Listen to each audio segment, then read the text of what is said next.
But I mean, I know that the class is dying to know some things, like what happened on this date in history, because today is a good one. Today is a good one. Today is a good, so, yeah, today is a good one. One of my favorites. One of my favorite days. So, okay, now that Ed's here, I can do the important stuff. Okay, what happened on this date, October 22nd? And this is the fun one. It was on this date in 1844. Does anybody know? Anybody know? It was on this date in 1844 that 100,000 followers of William Miller gathered on a hilltop, having sold all of their stuff, waiting for the Day of Atonement, waiting for the coming of the Lord when he was going to take them up. He didn't come. And so William Miller went back and rethought and recalculated and said, oh, it's going to be in another 18 months. And so they kind of fast forwarded. Not quite as many gathered the second time. Once again, the Lord didn't come. So you'd think that that would have ended the Millerites, but it did not. And today we know the Millerites as, does anybody know? The Seventh-day Adventist Church came out of the Millerite movement in 1844. So yeah, you'd think that that would have knocked them off, but nope. You know, in 1897, this is something important to me, of course. In 1897, the world's first car dealership opened in London. You know, and so that was important for those of us who worked in the car business for many years. And in 1907, the Ringling Brothers purchased the Barnum and Bailey Circus, creating the Ringling Brothers Barnum and Bailey Circus, which I believe now is just referred to as the Ringling Circus, because it's back. I don't know if you guys knew that. The circus is back. It's coming in November, but there's no animals. So it's, in case you're interested in that kind of stuff. And then, any Eric Larson fans in the room? Eric Larson, okay. It was on this date in 1910 that Hawley Harvey Crippen was convicted in London for killing his wife. Eric Larson, he wrote the book The Devil in the White City. Has anybody read that in the Chicago area? His thing, when he writes a book, is to kind of tell two stories that sort of interrelate with each other. And his story is about this murder and the creation of wireless telegraph kind of thing. Because Dr. Crippen, as he was called, allegedly killed his wife, poisoned his wife, and ran off. The captain of the ship figured out who it was, and using wireless messaging was able to let the authorities know when the ship docked. He could, and they went to Canada. So had they gone into the United States, the guy was a U.S. citizen, but had they gone to the United States, they would have probably gotten away with it. But they went to Canada, and Canada at this point was a dominion of Britain, and so they were arrested. But that happened on this date in 1910. I know, there's only about 50 more things. I tell you, this is a good day. Today's a really good day. You know, it was on this day in 1926 that Harry Houdini was punched in the stomach. If you know the story goes, Harry Houdini was reading his mail, and a guy says to him, "Hey, can you take a blow in the stomach?" And he said, "Yeah, I can." And so the guy punched him. And next thing you know, he had peritonitis, and his appendix burst, and he died. Although, did you know Harry Houdini was in a lot of silent films? I don't know if you've ever, these silent films come before talking films, which come before color films, which come before the 21st century. I just say that because when I'm talking to my ninth graders, I have to explain to them that the movie-making industry did not start in 2015. Kind of have to explain to them that there were plenty of movies made before then. And then finally, of course, and this is where I'm going to end, it was on this date in 1962 that the Cuban Missile Crisis began. So then it went on for 13 days. So speaking of South American, Central America, see how I'm segueing from the Caribbean into the Costa Rica. So this is Missions Week, Missions Month, I should say. Today we have Jeff and Michelle McQueary with us. And so they are missionaries to Costa Rica. And so they've agreed to come and share with you what's going on. Really, what we all really want to know is what's it like to be in a family that Enrique is in. He married in. He kind of, snuck his way into the show. But you guys can have the floor. And if you want to take note, here's my notes for the day. You can start talking about 1 Corinthians if you want. Yeah, I'll put this down here. I'll leave this up here because otherwise I'll...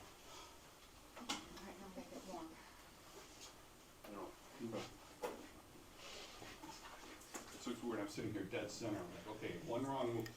It's okay. We're used to it. Don't worry about it. Michelle's the main event of this attraction, so Yeah, I don't think so. Good morning. Good morning. Do you want to start? Sure. This week on Wednesday, I came to Awana to speak, and it was with third through fifth graders.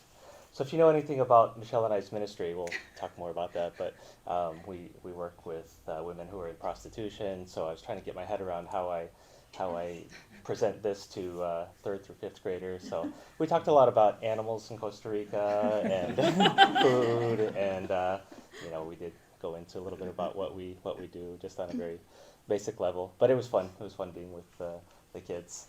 So yeah, I'm Jeff McQueary, and if you know Betty McQueary, I'm her son, and I grew up here at First Baptist from infancy through college. Basically, we're here, and it was a very impactful time of my life.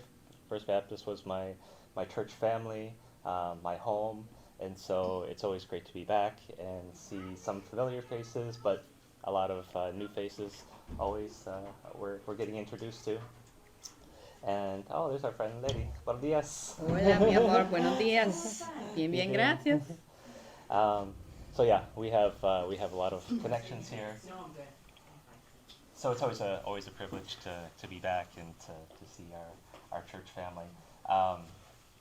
Michelle and I. So after high school, I went to Moody Bible Institute. That's where Michelle and I met. Our background is in youth ministry, so I was a youth pastor for a long time in the Chicago area. The last place I was at was Moody Church in Chicago, and from there we went to Costa Rica, and that's a whole story in itself. But we won't get too far into that. If you want more, We don't of have that enough story. time. Sorry. We can fill you in on that, but. So in Costa Rica, because my background is in youth ministry, we were working with helping to train and equip youth workers and youth pastors in the local church, helping to create movements of discipleship in youth groups. And so that's what I was doing for a long time. We also developed a center, a property on our campus in Costa Rica, and we were able to bring in pastors and youth pastors and other people in Latin America who are interested in going into the mission field. So we have a training facility. We have a training program that goes for 3 months from August to October. Actually, there's a group of... They're graduating. Yeah, there's a group of students there. I think there's 7 of them during this session, coming from all over Central and South America, who come to Costa Rica to be trained to go out into the mission field. So that's what we've been doing for a long time. And then Michelle, God was working in her in a new way, in a different way. And so she can kind of tell you this story and fill in where we got to, or how we got to what we're doing today. So, That's okay. yeah, sit down and relax. Just relax. I'll stand and talk now. I can talk forever, just warning you. So the ministry we have is called... I'm sorry. This is a Latin service now, so we go as long as we want. But the ministry we work with is called Casa Esperanza, which means Hope House. So we are working with individuals who are in prostitution or being sexually exploited. And what got me into this ministry was, before that, my friend had started an organization called Face of Justice, and she was focusing on young girls. So they have a safe house for girls from the age of 12 until they turn 18 who have been taken out of prostitution or being exploited. And originally I was helping out on the weekends there, volunteering, giving the regular staff, because it's a 24/7 kind of place, giving them a break and getting to know the girls and just spending time with them. We'd bring them up to the property. And so that's how I was introduced to this kind of ministry. And then one day, a friend was like, why don't you come to the red light district and meet the people there? Because I think you might like this. And I'm like, sure, why not? So I went, met some of the women, and I just fell in love with it. It was one of those things, after the first few times, I knew this is where I was meant to be. And so I have been there ever since. And for us, you know, our desire, our goal is for these individuals to understand and know that they are loved and accepted as they are. We offer different opportunities for them to come in, because a lot of the people we work with, they're just trying to survive day to day. Their lives are chaotic. They're not younger individuals. A lot of them have started out where they were being abused at home. This is a little heavy, right? So just to give you that. There's a lot of abuse at home when they were younger, and so they ran away, and they were on the streets, and they didn't have a way to make any kind of income. So somebody approaches them and is like, well, if you'll prostitute, you know, I'll help you manage your money and give you a safe place to stay, but really it's just exploitation. And so for these women, they are in their 50s. We've got them from 20s up to 60s working in prostitution still. And it is not like what you imagine, prostitute, like Pretty Woman, you know, the movies and things. No, this is not a place they want to be. So they end up in this lifestyle, and a lot of times they become addicted to alcohol and drugs to try and forget the things that happen to them on a daily basis. And so when you have had a whole life of trauma and abuse, it's hard to think that anything different is possible. And that's where we get to come in and share, yes, something different is possible. Their lives outside are hard. It's negative. There's abuse. They're like right in front of our building. They're selling drugs. They have a motel where they work in and out of. That's why we're right there, because you need to be in the center of it all, right, if you're going to serve those there. And so we have the opportunities to go out and speak with them and invite them in. Have a cup of coffee. Have some clothes. Have a meal. You know, Jeff is Subway man. You know, we make sandwiches for them. And they love it. They absolutely love it. And then we have opportunities for them to just come in. We have a psychologist. We have a social worker. We have sewing classes. We have Bible studies. We have English class. And then twice a month we offer like a Sunday time.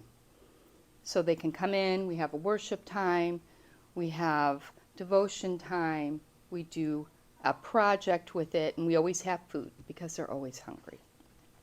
A lot of them are just trying to make enough money to find a place to sleep that night. So they rent rooms, right, where they can sleep so they're not on the streets. So you've got to make so much money to do that. And if you don't, or you make just enough, then you have to decide, am I going to sleep in a safe place, or am I going to eat?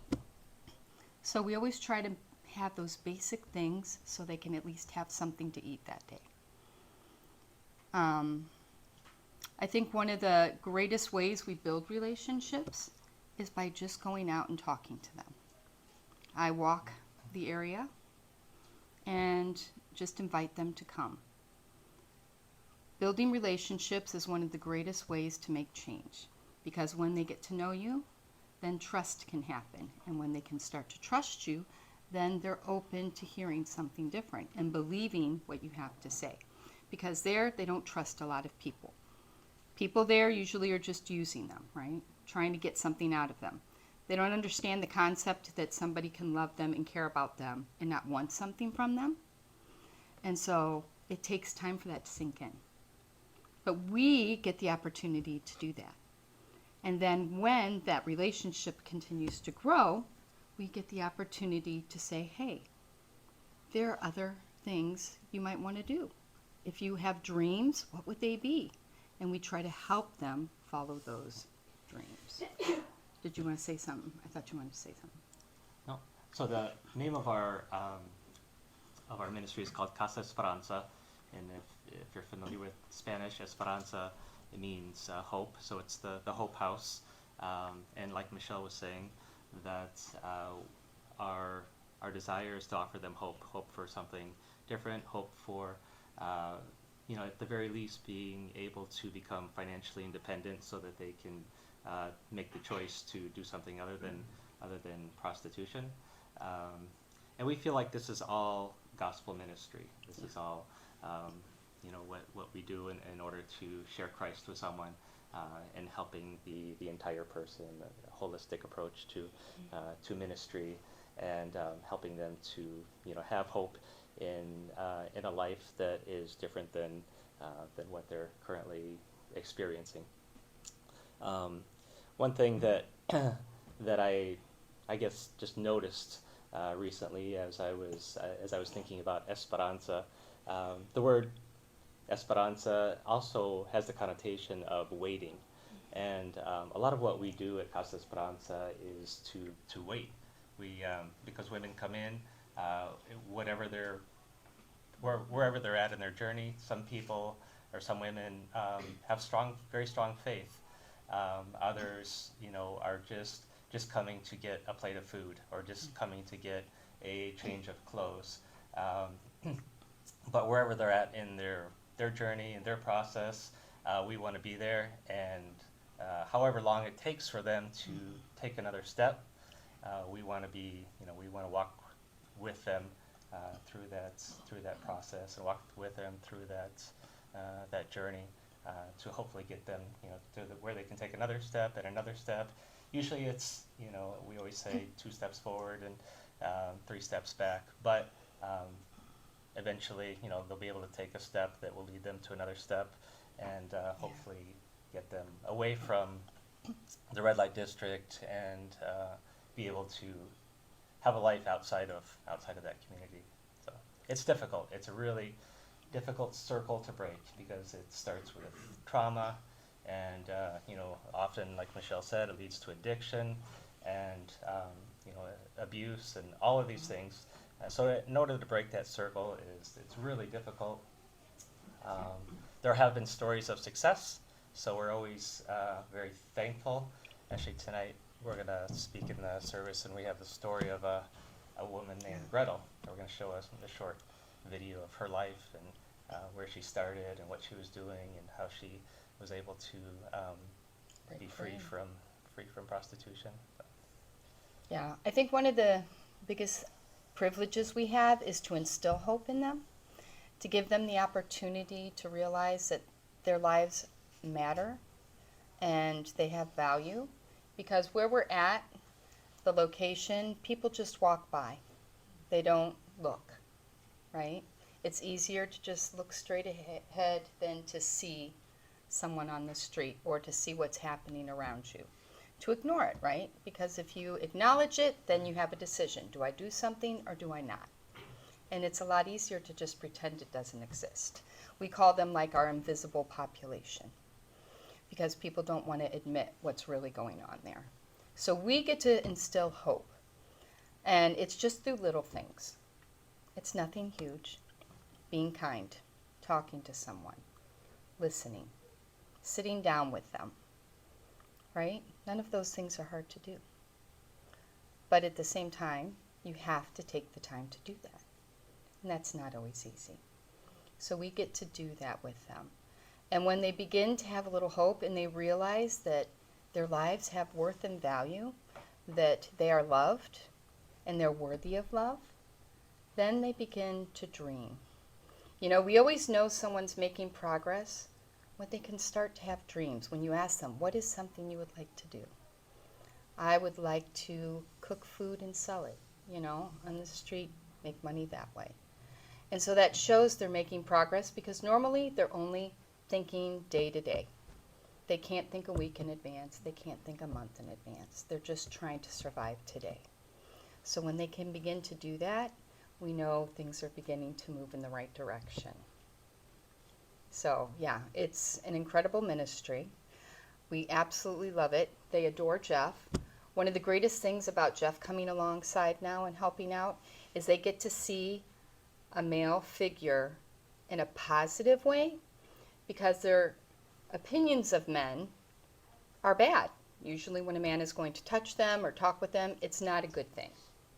So having Jeff there, they see what a healthy relationship should look like, how they should be treated instead of how they are treated. And us working together, because the women have known me for a long time. And they've heard me talk about Jeff, and now that he's there with us, they see what a healthy relationship can look like as well. And so it's just all these little things that make a big difference. A lot of times it's not so much the words we say as the things we do, right? Our actions speak louder than our words. And they know that because they've had people their whole lives tell them things. But it's not true, right? But when we show them, and when we do things or we make a mistake and apologize, that's so foreign to them. But it's a beautiful thing because they understand, you know. It really is incredible. I always tell everyone, I wish you could all come and visit, because to see it for yourself is so different than to just hear about it. But yeah, it is wonderful there. And they are amazing. The women are really strong because they have to get up every day and live this life. And some of them have been living this life for 30, 40 years. And you try to imagine, 7 days a week. There's no vacations. And to think that they can get up and do this and still have hope, or still be able to laugh. Like when they come into our location, we have activities. They love art because they never get to do that, right? So we sit with them and they laugh and they talk and interact in a healthy way, which they can't do that out on the streets. So it's a place to rest. They know they're safe. They know they're cared for. They know some of their basic needs are going to be met. And they encourage each other then. Like Jeff was saying, some of the stories of women who have left. Those are the best people to encourage them. Not me, right? I'm coming from another country. I have everything. But when the women in that area leave and don't come back, that is the greatest testimony. That's the greatest thing we can offer them, to see that, yes, they did it, so maybe I can too. So, yeah. But it is a slow process. This is not a sprint, it's a marathon, right? We like to see instant results, but in reality, that's not how life is. Life is messy. And so we get to share in that messiness with them and come alongside them and help them. And just accept them as they are. Love them as God loves them, right? So, yeah, it's really cool. Yep. A couple of minutes for questions. Yeah. I have two. What kind of job, what kind of opportunities, to get out of life is there for economic, for making money? What do they do? And then the second question was, do you have any sort of splashover or residual effect where there have been lives of men affected because of what has happened to the women? You want to talk about Free the Girls? Yeah, so we, one of the things that we do is partner with an organization called Free the Girls, and it's an international organization, and they provide bras for women to sell. So they have the product donated, they send it to us, and we're able to help women start a small business. So the ones who are ready to take that step and who are able to, just some basic things, if they can read and write, because they have to be able to Manage money and things like that. So we help them to start that small business, and that's been very successful for some of the women to be able to have enough money to be financially independent and leave prostitution. And then we offer sewing classes and other skills to help them to just be able to work somewhere, because most of them have just been on the streets where there's no rules, there's no, structure, and so just having some skills to be able to work in a job is something we feel is important. And then we have psychologists and social work to help them to find some of the resources. There's kind of a network with them within their community as well. If there's jobs available, it's difficult to get a job because many of them have records, with the police, and in order to get a job, they have to prove, or they have to show nota de delincuencia, which is just a note showing basically their background and their past. So it's difficult. I won't say that it's always successful, but we're just trying to provide the tools for them to be able to do that. And as far as them, I think one of the things we do, because we focus on women in prostitution, exploitation, women in trans, what we do have to offer for the others are whenever we have extra food, or if they need clothing, or if someone's been injured and they come, we try to meet those needs. Our thing is we waste nothing. So everything we have, we give away. And the community knows that. If one of the partners of one of the women comes up and he's been injured, we'll clean the injury. Or if he needs some clothing, we will offer clothing. Because the thing is, you have to be kind to everyone, right? It's really hard sometimes, but you don't get to pick and choose. That's not how God works. You show kindness, you show love to all people, not just the ones that you want to. But it's really hard sometimes. one of the biggest roadblocks too for women to leave the red light district or to leave prostitution is a partnership with a man, and so getting them to do that has been often is just really difficult. They're just again stuck in that circle of abuse, and they just can't break away from that partnership, and so that's what keeps them there, and that's what keeps them doing what they're doing. So the best thing for them is just to leave and go as far away from that partnership as possible.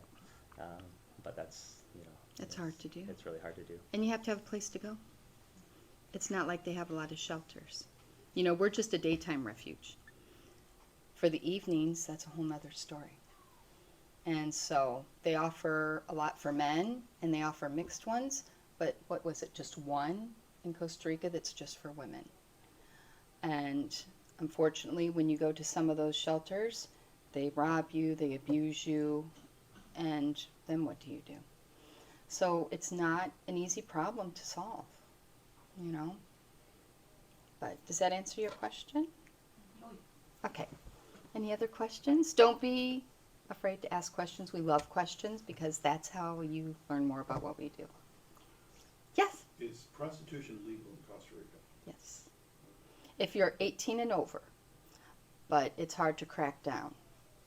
Because, for example, we have an HIV clinic the other day before we came. And we go out and we go to the brothels and we invite all the women. We had 92 show up for that. And when they come in, they're not required to tell us how old they are. So you can have younger girls working, but they just don't tell you how old they are. Because that is illegal. And then you would have to call the police. But even that is sketchy because they're like, oh, well, if they're 17, we're not going to really do anything about it, So, yeah. Yeah. How many people would you say you're aware of that have escaped the cycle? So just recently, back in maybe August or September, Uh-huh. I think it was in August. It was August. There were Two. some people that we partner with. They were writing a book about women who are in prostitution, and so there was, I think there was 8 people or 8 people who were highlighted in the book. They wrote about their stories in this book, and all of those women, because this is an organization that, apart from Costa Esperanza, Yeah. that wrote the book, but all of these women had Come at some through. point started at Casa Esperanza. That's kind of where they initially, started the process of leaving Of leaving change. prostitution, Yeah. starting to change, and so there are a lot of stories. I can't give you a solid number. It's really hard. It's a very fluid community, Yeah. and so people come and go. There are people that come to Casa Esperanza and they're there, every time the door opens for 2 months, and then they disappear for 3 months, and then they come back either because of a relapse in drugs or just their situation has changed. So it's hard to put a number on that, but there are, Well, we've had two just leave in August too, Evelyn and two Christina. women who were there all the time, and they had the opportunity to go live with family somewhere else, Mhm. and our prayer is that they stay gone. They never come back. They don't come back. That's tough to say, and it's a draw because that's where they've lived for a good part of their life, and that's where their community is. That's where their friends are, and so They're comfortable. that's where they're comfortable. So they tend to be drawn back, but if they can leave and stay away, that's the best thing for them. Yeah. I mean, Evelyn, she had been there. She can't read and write. And she'd been there for 40 plus years. And now she had sent pictures of her at her mom's house living with her sister and eating, resting, just happy, content. But it's hard because the problem is, like Jeff had mentioned before, when you live this kind of lifestyle and then you go to another, it's scary. It's unknown. And you don't know what's going to happen. So sometimes it's almost easier to go back what you know, even if it's bad. So for them to be able to take that risk is really courageous. But yeah, it's wonderful. We haven't seen them, so that's a plus for us. I would love everybody to be gone, because there's always going to be people, right? Our goal is to get them all out, to get them healthy, in a place they can have what we would call like a normal life. Right? Through our social worker also, we've been able to help women get a pension, some of the older women, because they have they have rights to a pension. So sometimes, even though it's a very small amount, they're able to at least have a place to stay and have enough money for food and just the basic necessities.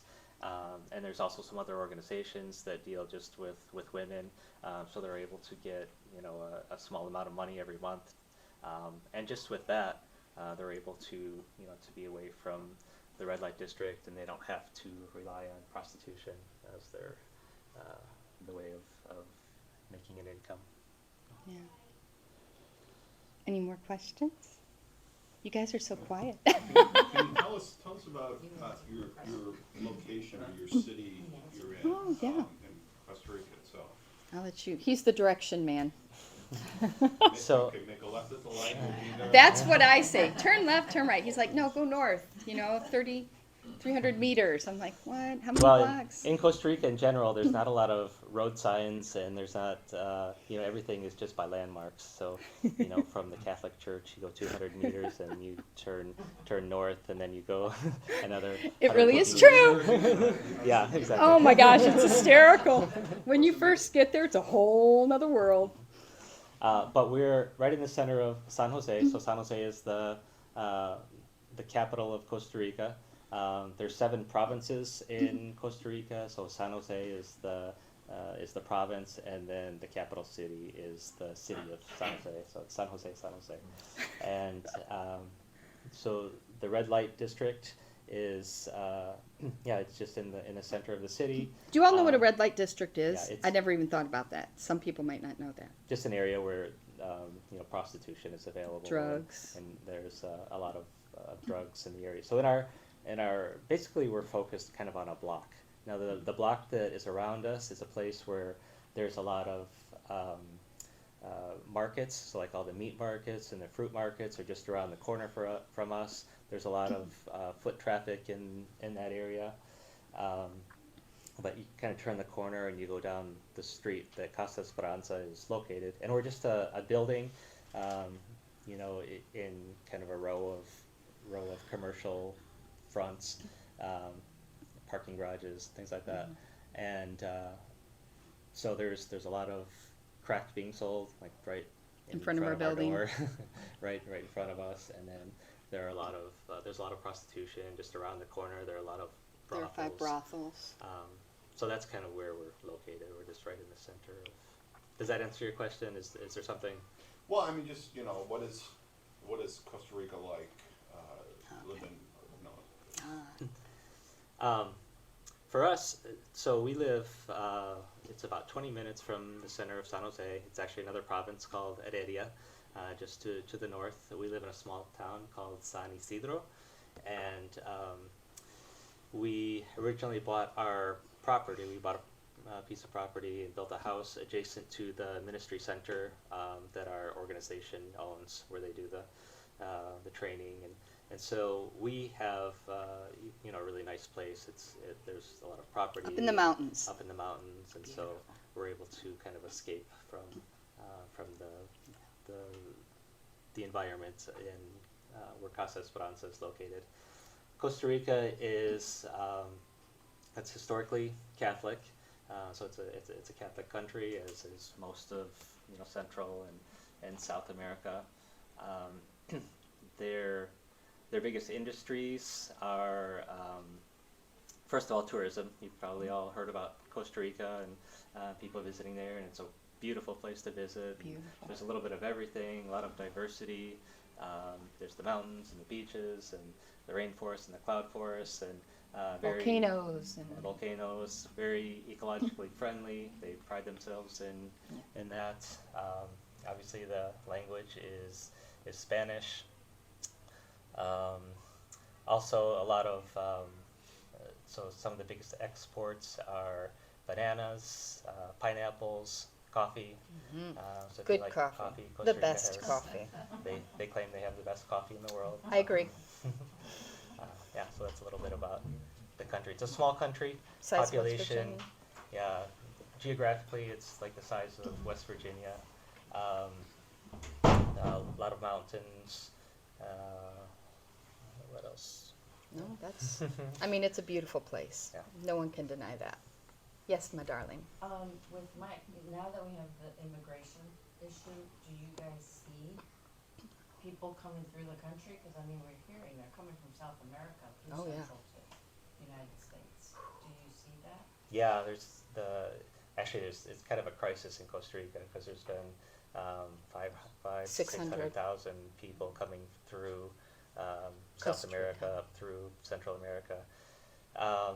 Costa Rica is mostly just a passageway, so they're passing through. They're continuing to make their way north toward the border. But for a small country, because the population of Costa Rica is only about 5 million people, and so it is a bit of a crisis, especially at the southern border, where with so many people coming in and just trying to find Any resources for place. them to be able to stay there for as long as they need. We had a big influx for a while there, and it caused Yeah. a lot of Especially tension. from Venezuela, a lot of A people lot coming- of from coming Venezuela.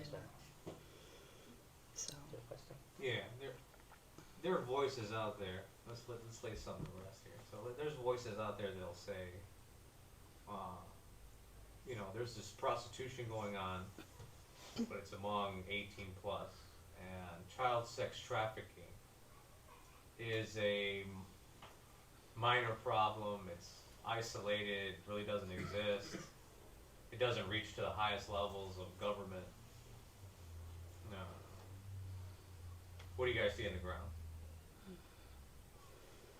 And those coming in Yeah. through, well, that's one of the fears Immigration. with people with young children, like the immigrants coming in with young children, that things might happen to the kids, or someone, for example, says, "Come here, we'll help you," and then they take their passport, they can't leave.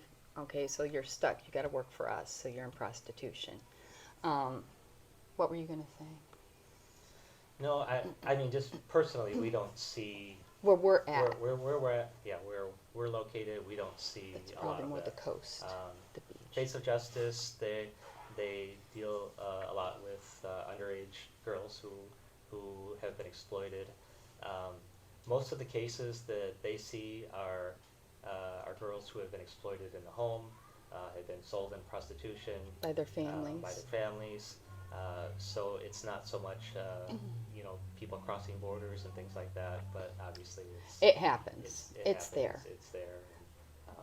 We just we don't see it where we're at. We don't see a lot of that side of it. They take them to other locations. But we're not denying that it exists. Oh no, it exists. Yeah. Yes. Turn the focus about you for a minute. I was just thinking, there's no way I could do it. No way I could do what you do. I have a daughter. I can't hardly sit here and hear this. It's just devastating. How do you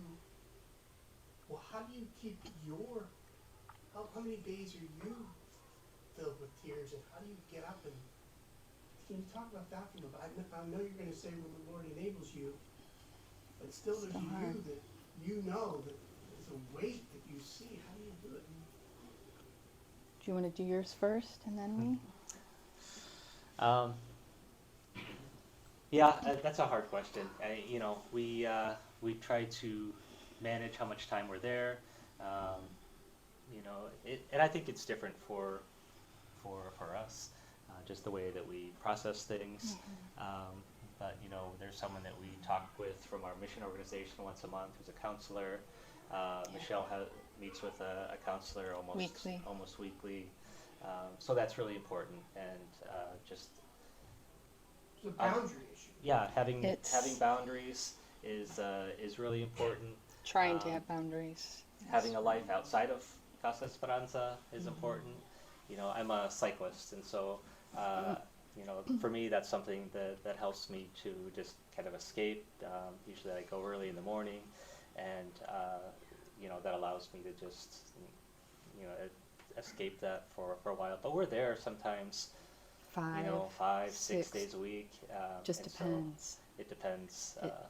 We're not there for long hours because it's very intense. When we're there, even if we're there for 4 or 5 hours, it's a really intense time, and people are coming in with all kinds of needs. And wounds and injuries. Yeah, so it's really an intense time, but then we are able to to get away from that.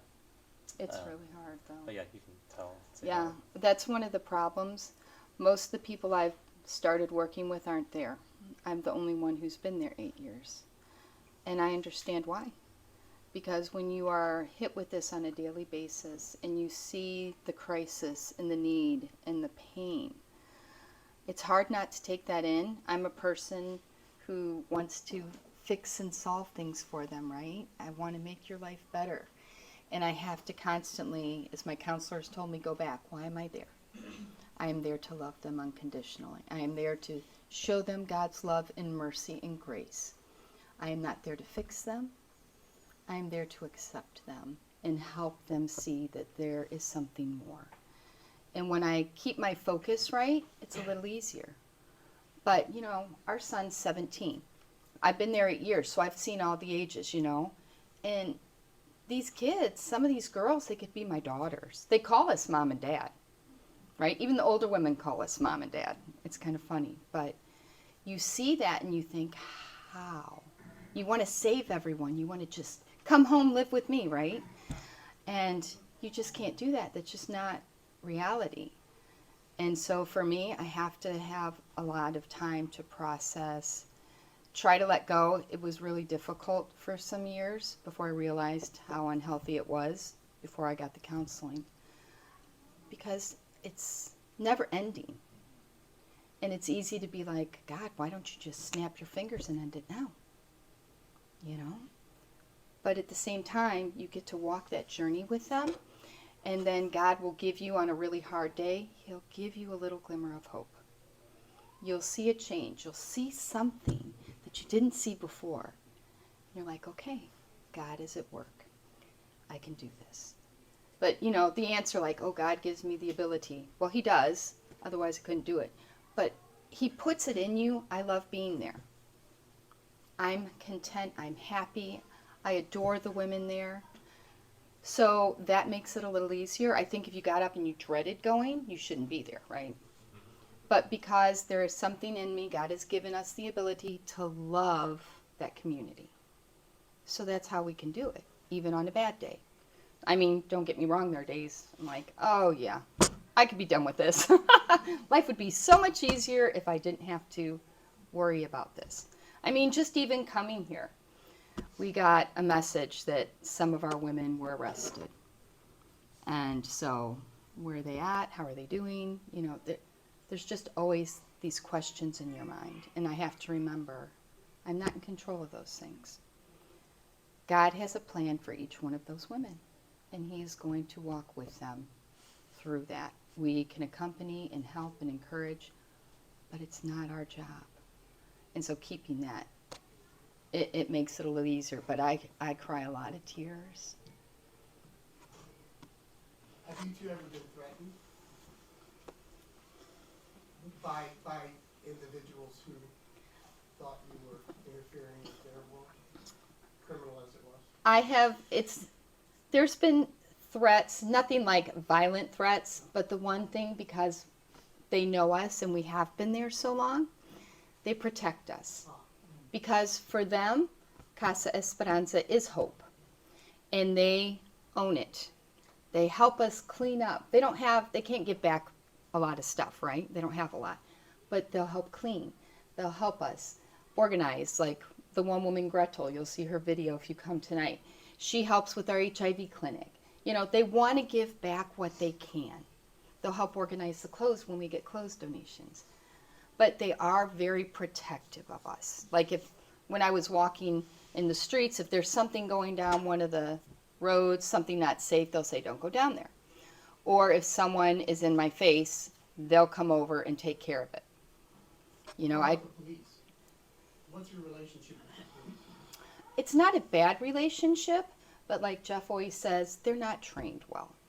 They don't know how to deal with these circumstances. And so, unfortunately, they're not really there to protect the women. Because people will say, well, this guy's beating you up, go put, what's it? Denuncio. A denuncio, like, go tell the police in like a restraining order kind of thing. Report, yeah. Yeah, a report. The problem is, they file a report, then the guy is upset and threatens to harm them or kill them. And if something happens, the police aren't there to protect them. So they don't have a lot of confidence in the police there.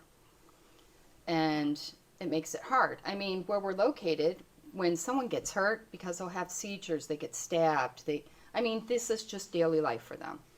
The ambulance won't come.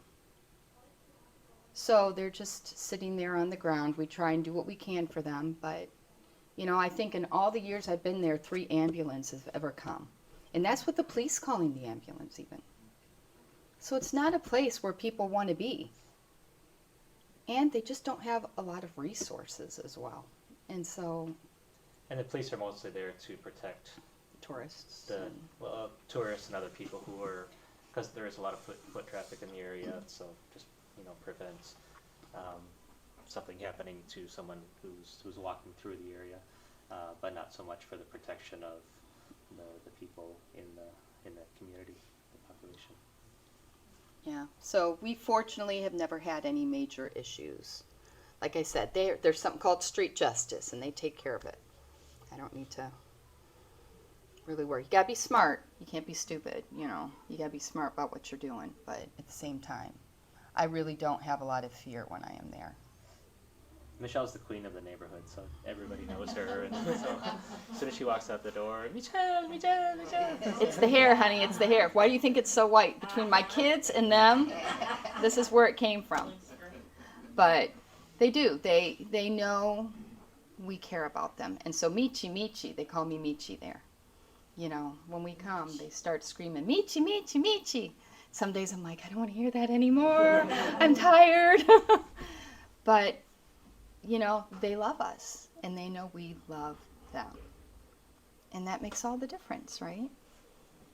It makes all the difference. So, yeah. Sorry, Are Stan. there others who work with you in Casa Esperanza?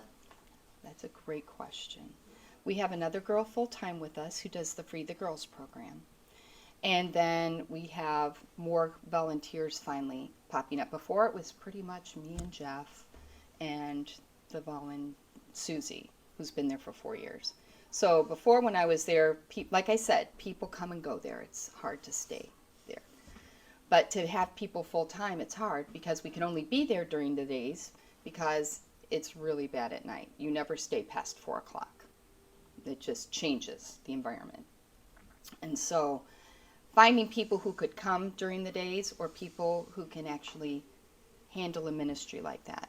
A lot of people who do well there are people who were victims of abuse in some shape or form, and they have gotten to the other side, and so they understand, and they have that empathy and compassion, and they want to help others see, yes, you too can get to the other side of this.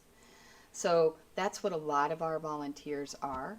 But we like to connect with organizations. We try to do as much within the country, having people. And so we have some churches that'll come out. They'll bring food. We have one church bringing food on Wednesdays, and a couple volunteers come. And for us, it's the greatest gift because if it's just us and we have 25, 30 women, we're just running around. It's hard to sit and have the meaningful conversations. But when we have them there, we have the tables set up, like, okay, sit at a table and talk. They color, they talk, whatever the project is or whatever activity that day is. And that's where you get the one-on-one, because they love people to pray for them. I mean, you ask, can I pray for you? And they are, yes, here's your list. And, we have an area closed off for clothing, so they can go get clothes and change. There's a reason it's blocked off, so. But, they'll go in there and ask you, share something with you and ask you to pray for them. And what's beautiful is when they pray for us. Because one of the things that's important is for us to share our struggles so they know our lives aren't perfect either, right? And to hear them pray is beautiful. That gives you goosebumps. Now that you've been here with us, did you have to close it or have someone do it here? So we partially closed, like some of the, so on Mondays we have the social worker and the psychologist who are there. They do group therapy, and then the social worker will attend to people individually, and then the psychologist also will have some individual meetings. So they were, our partner Susie, she was able to open for them, and so everything just went normally on Monday. Tuesday is sewing classes, and so the sewing teacher can just come and she can, she can just manage everything herself. Wednesday we didn't have any activities, or Thursday, and then And our this Sunday. And our Sundays were closed. Because this Sunday we would have had something. Yeah. When do you guys go back? Tuesday. So we'll be back on Thursday. We'll travel, get there Tuesday night, take Wednesday to regroup and get ready for Thursday. But they always worry when we leave. I try not to say too much about leaving because they're always afraid we're not going to come back. Because everybody has always left them, right? And so I tell them, the ones I'll tell, I'll tell a few, and they're like, you're coming back, right? I'm like, when have I not come back? My kids are here, right? It's like, I'm going to abandon my family and not come back. But that is a real fear. And like, if Jeff's gone, where is he? Why isn't he here? They're always so concerned about that. And this is after being there. They still worry about that.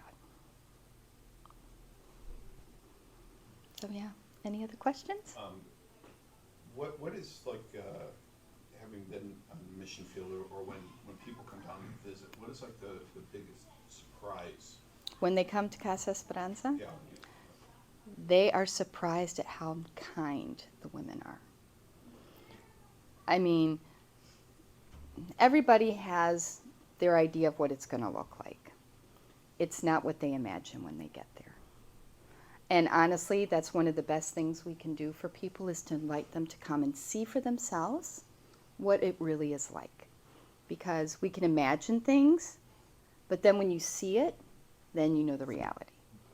And they come and they interact with the women, and that opportunity to see them and see what life is like outside, and then when they come in and we lock that door and they know they're safe, what it's like on the inside. And I mean, honestly, just the interactions, don't you think, Jeff? Yeah. I mean, that's... And I think it, when people come, I think that, like Michelle said, they're surprised by, you know, how kind they are and how loving they are. And it also just humanizes them because they're real people. They have, you know, struggles like we do, and they experience a lot of the same things that we do. And so you can talk with just a person, you know, one to one, and you share just common things. And so it does help to humanize these people that you think is just like, oh, that's just this population that is in that place, and you know, that's just what they are. But that's not the whole of what they are.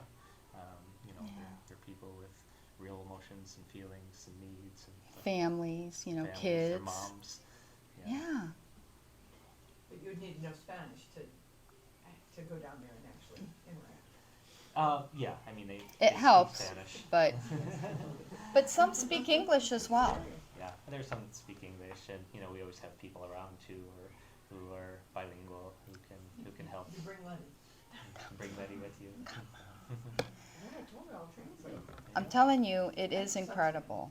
I mean, people love to come and visit. And for us, it's like just opening their eyes.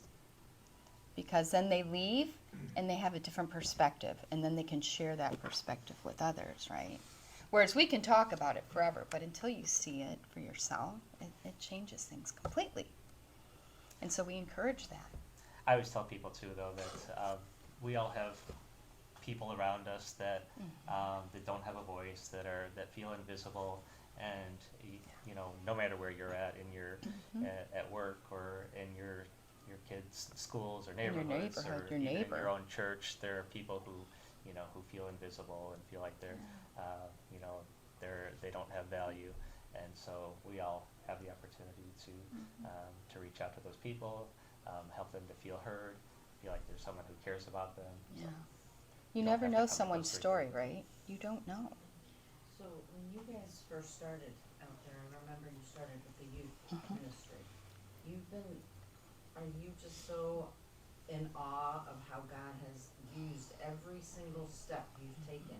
Because you started with your young ones, and I remember you left your little ones little, and how God has used everything to get you to, did you ever imagine you would be in this ministry? No. I mean, this is so totally different from...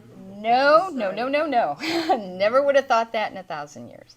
I've always had a heart for social issues, though, social justice, you know, for those who have no one to defend them, right? I've always had that heart, but to see how God uses everything, we don't even realize some of the things that happen in our lives and how God's going to use it in the future.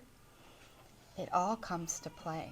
All our experiences, our failures, that's one of the greatest things we learn from. We always want easy, right? We want success, we want easy, but you don't learn anything when life's easy. When do we learn? We learn in the struggle.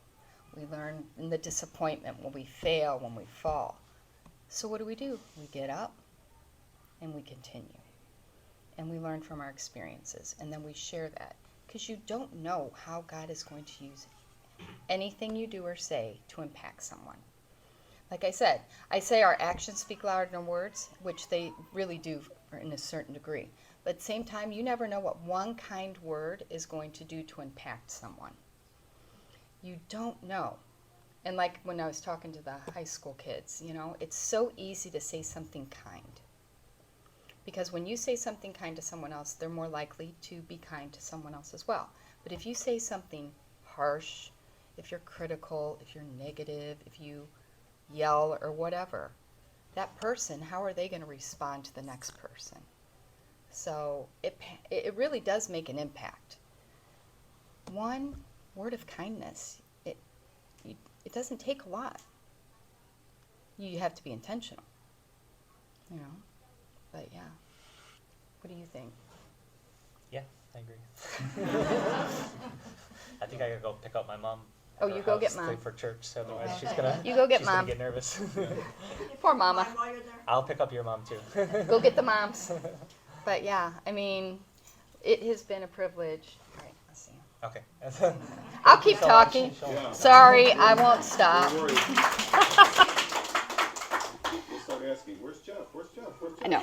Like the women, you'll sound just like the women. You think I'm kidding. I'm not kidding about that. It's So true. question, like, what can, like, First Baptist Church, I mean, obviously we can pray for you. Definitely. Obviously we can, continue to support you. But, two related questions. What does the church in general, relative to your work or to the mission field, what should we stop doing? Because it's not really helping. And what can we do other than what's already being done that would be helpful? I mean, This is your chance to gripe about the church in general, not just First Baptist. just Yeah, in general. no, You I guys think- need to stop doing this and start doing this. I think the biggest thing is to try to see people the way Jesus saw people. It's so easy to judge. And unfortunately, that's the mentality a lot of people have of the church. Instead of being God's hands and feet and serving, we're more like, okay, you do this. I mean, the reason why we started, for example, our Sunday program twice a month is because they would not be welcome in a church. Now, if there is anybody in this world who would not feel welcome entering your church, you need to reevaluate, right? You need to think. So the Yeah. Catholic Church would. Oh, the open Catholic doors up to Church? them? No, actually, the Catholic Church does a lot better than. The Catholic Church. Oh, is better than they the have non-denominational. more programs. They do so much for the communities. They are out there. That's good to hear. It's the others that aren't, because they would not feel comfortable. So, what is a church where people don't feel comfortable entering? Right?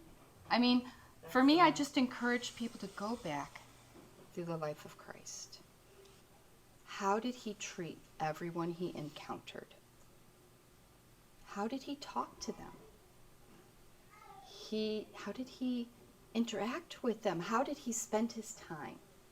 Right? Now, I'm not saying go out and just start searching for things.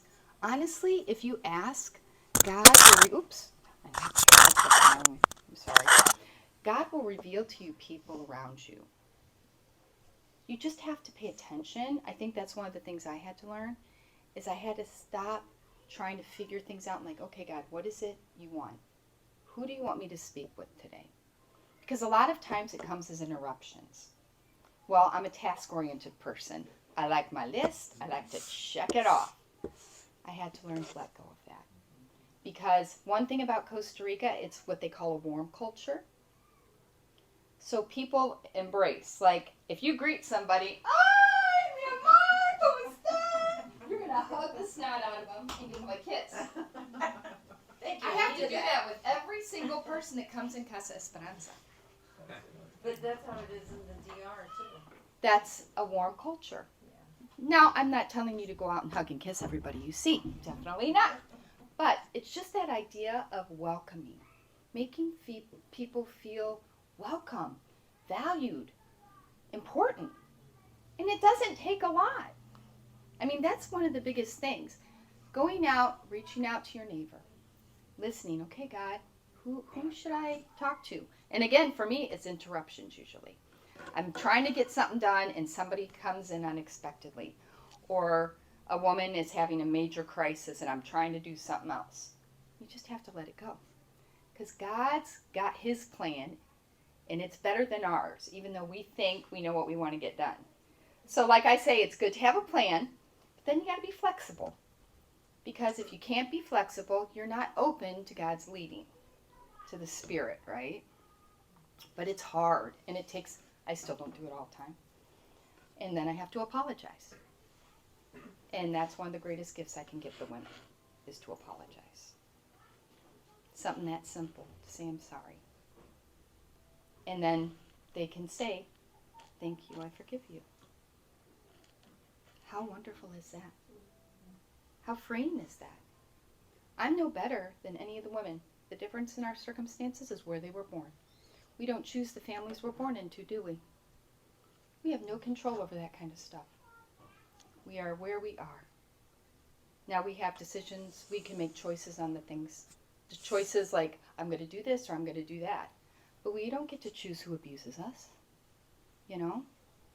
But for some reason, people look down on those people. We don't have a right to look down on anybody. So I think that's one of the biggest things we really need to do is make the church a place where everyone would feel welcome. And if not, then think about what are we doing wrong, you know? Because really that's, where else are they going to go to hear truth and love? This is what the church is for, right? To be in our communities, to loving them. I know you guys have been doing stuff. Enrique shared stuff with me. You know, you're reaching out. You're trying to get more involved. And that gives people an opportunity then. But it's not always comfortable. And sometimes we want comfort over what we really need to do. Where I'm at, it's extreme. There is no comfort.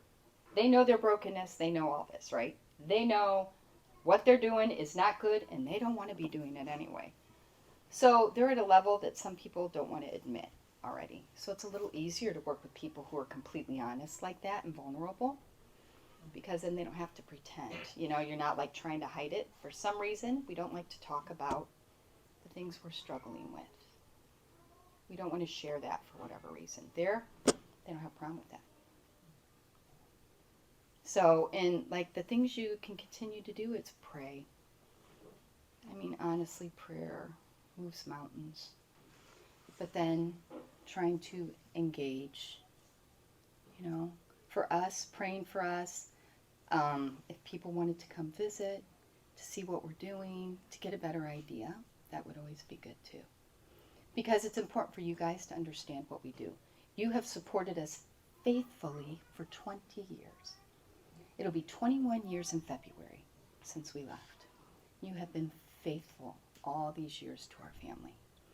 And we cannot express our gratitude enough for that. I mean, how many people, you know, career missionaries aren't what they used to be. It's not the same. Most people don't last that long. But we've been able to do that because people support us. They pray for us. They care. And we enjoy that. We enjoy people asking questions and wanting to meet with us and whatever.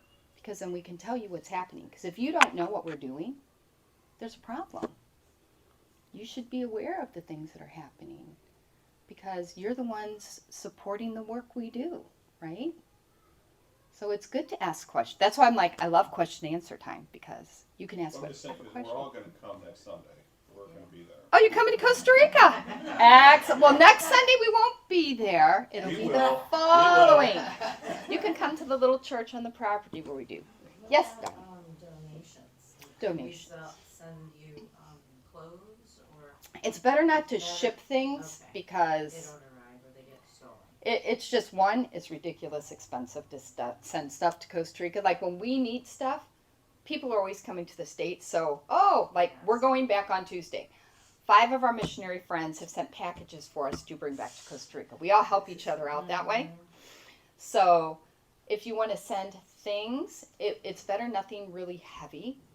The easiest way is honestly money. And I know that sounds silly, but then we can buy what we need instead of trying to have you guys find it and then figure out how to ship it. Now, if a team was coming down or somebody, we would have you pack stuff in a suitcase or something. Bring vitamins, bring this. Because we try to I have medicine for them because they can't afford medicine, right? So I have ibuprofen and Tylenol, and I have Neosporin, and we have gauze to clean stab wounds and different things, or when they get cut, they'll cut themselves sometimes too. You know, we try to provide basic medical stuff. None of us, I'm not trained as a nurse, but I've had nurses tell me, how do I clean a wound? Soap and water. Like a stab wound, soap and water, Neosporin, put some gauze on it, and then you pray that it doesn't get infected, right? So that's just what you do. It seems to me it would be better for the local economy to spend the money there. And Always buy helps. stuff. We always, yeah. And anything that gets brought to us, we use. Like I said, we do have a thing. We waste nothing. Because there are too many needs out there. And we can pass stuff out in a heartbeat. All right, is it time? Church really does start Okay. at 10:30. I can talk forever, guys. Sorry. I told you I can go on and on and on. Because I love what I do. How many people can say that? Right? How many people can say they're passionate and they love what they do? I get that privilege. And so I'm glad to come and share with you guys today. Thank you very much. And hopefully tonight we'll have some more fun. Before we leave, can we pray? Yes, yeah. Let's pray for the McQuearys and for the mission down there. So, Casa Esperanza. Casa Hope Esperanza. House. For the Hope House. Lord, I thank you for the chance we have to be here, and thank you for Jeff and Michelle and for their work and their passion, and for the ministry that you've given them, and for the love that they have for it. Lord, I just thank you for how you've blessed them and how you've led them there and worked with them, and thank you for each of the women that are there. I pray that you would continue working in the lives of the women and the men and the children that are in their circle, in their area, Lord. Pray that your Spirit will continue to bless, will continue to convict. Lord, I pray that you would just do miracles in the lives down there. And God, I thank you for the chance that we have to meet and hear from Jeff and Michelle. I pray that you would give them safety as they travel, meet their needs, Lord, and I pray that you would supply whatever rest and relaxation they need as they go back, Lord. Thank you for it. In Jesus' name we ask. Amen.